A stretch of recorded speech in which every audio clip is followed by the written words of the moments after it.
Les délestages récurrents ont fini par créer un climat délétère chez les habitants de Kandialan-Ouest, insoutenable à la limite selon les jeunes du mouvement Tewal Sagor qui ont fait face à la presse pour s'indigner de cette situation. Abdoulaye Gueye, un des leurs.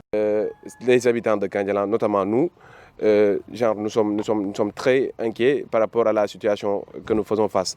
Donc, cette coupure d'électricité, ça affecte d'ailleurs les ménages parce qu'il y a par exemple des ménages qui ont acheté leur vivre pour faire un mois par exemple et que ça se trouve en état de putréfaction. Ce qui nous fait mal parce que d'ailleurs chez nous, on a acheté par exemple des poissons à valeur de 20 000 francs qu'on est obligé de tout déverser parce que ça s'est gâté.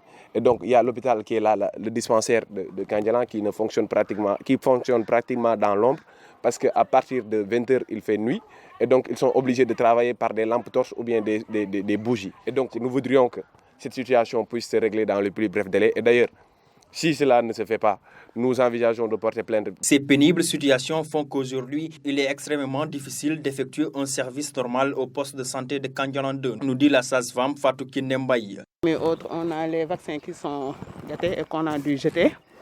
Au niveau du poste, si on a un accouchement, on a tous les problèmes du monde parce qu'on est obligé de prendre les bougies pour voir. Si on a une référence, on n'a même plus de téléphone pour appeler parce que tous les téléphones sont éteints. Ils fassent vraiment de leur mieux et qu'ils sachent qu'au niveau de Kandialan, il y a des structures sanitaires qui ont besoin de ces électricités, hormis les maisons qui en ont besoin. Mais le problème, c'est surtout au niveau des structures sanitaires. Parce que sans électricité, vraiment, on ne peut rien faire. Interpellé sur ces délestages, le délégué régional de la Sénélec, Aïmerou Ndiaye, se justifie. En fait, il s'agit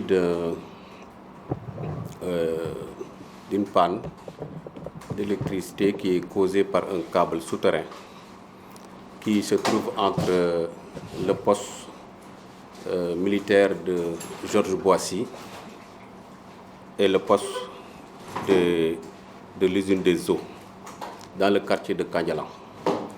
Sénélec voulait informer que ces pannes souvent sont dues à des travaux de certaines sociétés qui creusent des tranchées, qui provoquent souvent des blessures sur nos câbles souterrains, entraînant des incidents qui affectent la qualité du service, en espérant rétablir rapidement le courant dans les zones qui ont été impactées. En attendant une issue heureuse face à ce calvaire, les mêmes habitants de ce quartier périphérique de Ziguinchor ont profité de cette tribune pour révéler une autre difficulté qu'elles rencontrent, celle liée à l'addiction à l'eau potable.